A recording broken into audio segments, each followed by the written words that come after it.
नमस्कार दोस्तों अगर आपको सनराइजर्स हैदराबाद और दिल्ली कैपिटल्स के बीच खेला गया आईपीएल 2025 का 55वां और एक और सबसे रोमांचक महामुकाबला पसंद आया हो तो इस वीडियो को आप एक लाइक जरूर करें। इस वीडियो का लाइक टारगेट 400 लाइक है, तो इस वीडियो को आप दिल से लाइक जरूर करें। दोस्तों, आईपीएल 2025 के 55वें और एक और सबसे रोमांचक महामुकाबले में आईपीएल इतिहास की दो सबसे बड़ी टीमें एक दूसरे से भिड़ी। इस बार पैट कमिंस की सनराइजर्स हैदराबाद के सामने अक्षर पटेल की दिल्ली कैपिटल्स की टीम खड़ी थी। इस रोंगटे खड़े कर देने वाले महामुकाबले में हैदराबाद के कप्तान पैट कमिंस ने टॉस जीता और पहले गेंदबाजी का फैसला लिया और दिल्ली की टीम को पहले बल्लेबाजी के लिए आमंत्रित किया। उसके बाद रनों की बारिश करने के इरादे से दिल्ली के दो दिग्गज ओपनर बल्लेबाज मैदान में उतरे। करुण नायर और फाफ डू प्लेसिस के कंधों पर इस महामुकाबले में अपनी टीम को एक विस्फोटक ओपनिंग शुरुआत दिलाने की बहुत ही बड़ी जिम्मेदारी थी। लेकिन हैदराबाद के कप्तान पैट कमिंस के तो इरादे कुछ और ही थे और पारी का पहला ही ओवर डालने आए कप्तान पैट कमिंस ने अपनी इस ओवर की पहली ही गेंद पर करुण नायर को ईशान किशन के हाथों कैच आउट कर दिया। करुण नायर तो इस मुकाबले में अपना खाता भी नहीं खोल पाए थे। पारी के पहले ही ओवर में दिल्ली की इस ओपनिंग जोड़ी के टूटने के बाद अब मैदान पर अभिषेक पोरेल को भेजा गया था, लेकिन हैदराबाद के कप्तान पैट कमिंस ने फिर से अपने अगले ही ओवर की पहली ही गेंद पर दिल्ली के दूसरे ओपनर बल्लेबाज फाफ डू प्लेसिस को ईशान किशन के ही हाथों कैच आउट कर दिया। फाफ डू प्लेसिस इस मुकाबले में 8 गेंद में बस 3 रन बनाकर आउट हो गए थे। हैदराबाद के कप्तान पैट कमिंस ने अपने गेंदबाजी से दिल्ली के दोनों ही खतरनाक ओपनर बल्लेबाजों को शुरुआत में ही आउट करके विरोधी टीम को और भी ज्यादा मुश्किल में डाल दिया था। अब बल्लेबाजी के लिए शानदार फॉर्म में चल रहे केएल राहुल मैदान में उतरे थे और फिर यहां से अभिषेक पोरेल और केएल राहुल की इस जोड़ी ने हैदराबाद के खिलाफ दिल्ली की इस लड़खड़ाई पारी को संभालने की पूरी कोशिश करी, जहां पर दिल्ली की इस पारी का पहला चौका अभिषेक पोरेल के बल्ले से देखने को मिला था। लेकिन फिर एक बार अपना तीसरा ओवर डालने आए कप्तान पैट कमिंस ने फिर से अपने इस ओवर की पहली ही गेंद पर अभिषेक पोरेल को ईशान किशन के ही हाथों कैच आउट कर दिया। अभिषेक पोरेल इस मुकाबले में 10 गेंद में 8 रन बनाकर आउट हो गए थे। हैदराबाद के कप्तान ने अपनी गेंदबाजी से इस मुकाबले में कमाल कर दिया था। अपने हर एक ओवर की पहली ही गेंद पर कप्तान पैट कमिंस ने दिल्ली के बल्लेबाजों को आउट कर दिया था।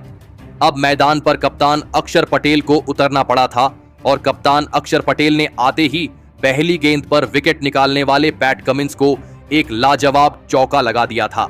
लेकिन तभी पारी का छठा ओवर डालने आए हर्षल पटेल ने दिल्ली के कप्तान अक्षर पटेल को पैट कमिंस के हाथों कैच आउट कर दिया। कप्तान अक्षर पटेल इस मुकाबले में 7 गेंद में 6 रन बनाकर आउट हो गए थे। अब दिल्ली की टीम बहुत ही बड़ी मुसीबत में थी। दिल्ली के टॉप ऑर्डर के बल्लेबाजों से इस तरह के प्रदर्शन की किसी ने भी उम्मीद नहीं की थी। अब मैदान पर ट्रिस्टन स्टब आए थे। अब इस जोड़ी पर दिल्ली के बहुत ही बड़ी जिम्मेदारी आ चुकी थी।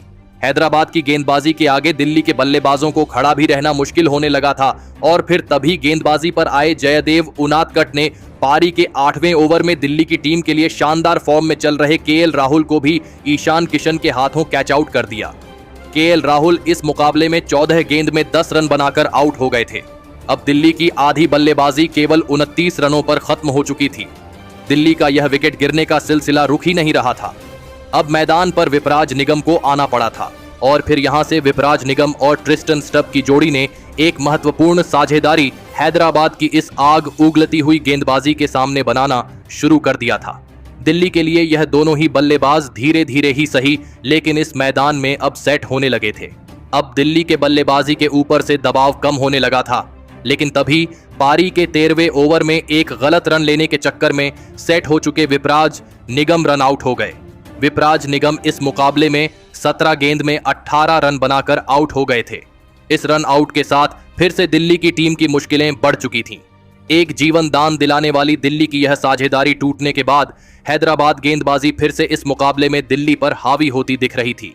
अब मैदान पर आशुतोष शर्मा को भेजा गया था, लेकिन आशुतोष शर्मा इस मुकाबले में एक अलग ही इरादे के साथ मैदान में बल्लेबाजी करते दिख रहे थे, क्योंकि हैदराबाद की खतरनाक गेंदबाजी के बीच पारी के 15वें ओवर में जीशान अंसारी के खिलाफ आशुतोष शर्मा ने 2 गजब के छक्के लगा दिए थे। अब दिल्ली की टीम जिस साझेदारी का इंतजार इस मुकाबले में कर रही थी, वह साझेदारी अब ट्रिस्टन स्टब और आशुतोष शर्मा के बीच बननी शुरू हो चुकी थी।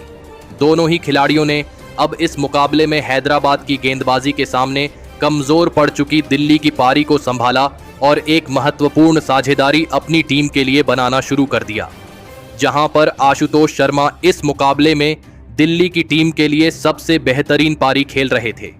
गेंदबाजी पर आए हर्षल पटेल के खिलाफ आशुतोष शर्मा ने 2 लाजवाब चौके लगाकर अब पहली बार इस मुकाबले में हैदराबाद की गेंदबाजी को दबाव में डाल दिया था।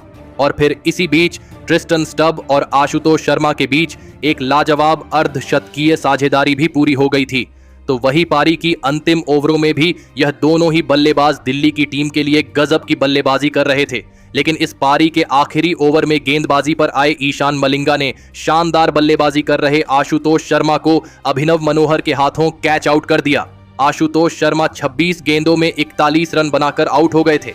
लेकिन इस पारी की अंतिम गेंद पर दूसरे छोर पर सेट हो चुके ट्रिस्टन स्टब ने एक धमाकेदार चौका लगा दिया और इसी शानदार बल्लेबाजी के चलते एक समय पर 50 से 60 रनों पर सिमटती दिख रही दिल्ली की टीम ने 133 रनों का एक सम्मानजनक लक्ष्य हैदराबाद की टीम के आगे रखा।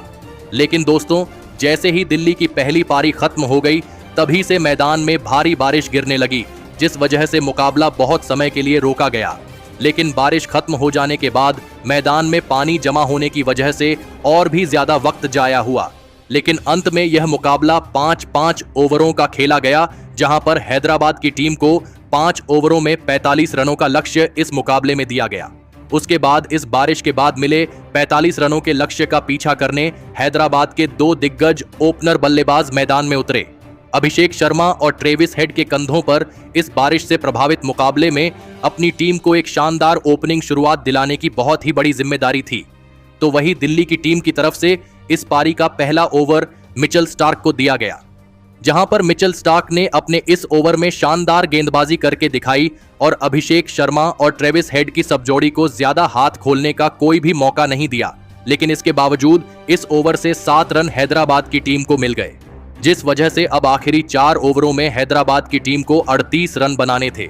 लेकिन यहां पर कप्तान अक्षर पटेल ने एक बड़ा दाव खेला और अपने सबसे अनुभवी स्पिन गेंदबाज कुलदीप यादव को गेंद थमाई और कुलदीप यादव ने अपने इस ओवर में गजब की गेंदबाजी करते हुए इस ओवर में शानदार फॉर्म में चल रहे अभिषेक शर्मा को करुण नायर के हाथों कैच आउट कर दिया। अभिषेक शर्मा इस मुकाबले में 4 गेंद में 5 रन बनाकर आउट हो गए थे। कुलदीप यादव ने अभिषेक शर्मा का यह बड़ा विकेट निकालकर शुरुआत से ही हैदराबाद की बल्लेबाजी को अब दबाव में डाल दिया था। लेकिन अब बल्लेबाजी के लिए ईशान किशन मैदान में उतरे थे। तो वही कुलदीप यादव के इस महत्वपूर्ण ओवर से हैदराबाद की टीम को सिर्फ 6 रन मिल गए थे, जिस वजह से अब आखिरी बची 3 ओवरों में हैदराबाद की टीम को 32 रन बनाने थे। लेकिन उसका अगला ओवर खुद कप्तान अक्षर पटेल डालने आए थे और अक्षर पटेल ने अपने इस ओवर में कमाल कर दिया और नए बल्लेबाज ईशान किशन को केएल राहुल के हाथों कैच आउट कर दिया। ईशान किशन इस मुकाबले में 3 गेंद में बस 2 ही रन बना पाए थे। अब इस मुकाबले में हैदराबाद की टीम बहुत ही बड़ी मुसीबत में फंस चुकी थी। अब सभी की नजरें ट्रेविस हेड के ऊपर टिकी हुई थी। अब उनका साथ देने अनिकेत वर्मा मैदान में उतरे थे, लेकिन कप्तान अक्षर पटेल के इस ओवर में ट्रेविस हेड के बल्ले से एक शानदार छक्का देखने को मिला, जिस वजह से इस ओवर में हैदराबाद की टीम को 10 रन मिल गए थे। अब मुकाबला आखिरी 2 ओवरों में पहुंच चुका था, जहां पर हैदराबाद की टीम को जीत के लिए 22 रनों की जरूरत थी। अब मुकाबले का चौथा और एक महत्वपूर्ण ओवर दुष्मंता चमीरा डालने आए थे और दुष्मंता चमीरा के इस ओवर में भी ट्रेविस हेड ने अपने बल्ले का असली कमाल दिखाया और इस ओवर में पहली ही गेंद पर एक लाजवाब चौका लगा दिया था। लेकिन उसकी अगली सभी गेंदों पर दुष्मंता चमीरा ने हैदराबाद के इन 2 बल्लेबाजों को ज्यादा हाथ खोलने नहीं दिए, जिस वजह से हैदराबाद की टीम को इस ओवर से सिर्फ 7 रन मिल गए। मुकाबला आखिरी 6 गेंदों पर पहुंच चुका था, जहां पर हैदराबाद की टीम को जीत के लिए 15 रनों की जरूरत थी। अब इस पारी का अंतिम और निर्णायक ओवर मिचेल स्टार्क को डालने दिया गया, तो वहीं अब उनके सामने ट्रेविस हेड थे, जिनके रिकॉर्ड मिचेल स्टार्क के सामने कुछ अच्छे नहीं थे। लेकिन इसके बावजूद हैदराबाद की पूरी उम्मीद अब ट्रेविस हेड के कंधों पर थी। लेकिन इसके बावजूद मिचेल स्टार्क ने अपने इस ओवर की पहली गेंद पर ट्रेविस हेड को एक भी रन नहीं बनाने दिया, जिस वजह से अब 5 गेंदों में हैदराबाद को 15 रन चाहिए थे। तो वही उसकी अगली गेंद पर भी ट्रेविस हेड बस 2 ही रन ले पाए, जिस वजह से अब हैदराबाद के जीत का समीकरण 4 गेंदों में 13 रनों का बन चुका था। लेकिन उसकी अगली गेंद पर ट्रेविस हेड ने एक लाजवाब चौका लगा दिया, जिस वजह से अब 3 गेंदों में हैदराबाद को 9 रन जीत के लिए चाहिए थे। मुकाबला बहुत ही ज्यादा रोमांचक हो चुका था तो वही शानदार बल्लेबाजी कर रहे ट्रेविस हेड मिचेल स्टार्क के सामने अब डर नहीं रहे थे और ट्रेविस हेड ने फिर से अगली ही गेंद पर एक लाजवाब छक्का लगा दिया, जिस वजह से अब मुकाबला हैदराबाद के पक्ष में आ चुका था। अब हैदराबाद को जीत के लिए 2 गेंदों में 3 रन चाहिए थे, लेकिन मिचेल स्टार्क ने अपनी अगली गेंद पर एक सटीक यॉर्कर डाली, जिस वजह से इस गेंद पर ट्रेविस हेड तक एक भी रन नहीं बना पाए। अब मुकाबला अंतिम गेंद पर पहुंच चुका था, जहां पर हैदराबाद को जीत के लिए 3 रन चाहिए थे। मैदान में बैठा हर एक दर्शक अपनी कुर्सियों से उठ चुका था, लेकिन इस पारी के अंतिम गेंद पर ट्रेविस हेड ने एक गजब का चौका लगा दिया और इसी के साथ इस दिलों की धड़कन रोक देने वाले सबसे रोमांचक महामुकाबले में हैदराबाद की टीम ने बाजी मार ली। दोस्तों, इस बारिश से प्रभावित महामुकाबले में हैदराबाद की जीत के असली हीरो साबित हुए ट्रेविस हेड, जिन्होंने इस महामुकाबले में अपने बल्ले का असली जलवा दिखाया। ट्रेविस हेड ने इस मुकाबले में अकेले के दम पर केवल 12 गेंदों में 35 रनों की एक अद्भुत पारी खेली। दोस्तों, आप ट्रेविस हेड की इस अद्भुत बल्लेबाजी के लिए उन्हें 10 में से कितने अंक देना चाहेंगे? आप अपनी राय नीचे कमेंट में देना बिल्कुल भी ना भूलें। धन्यवाद।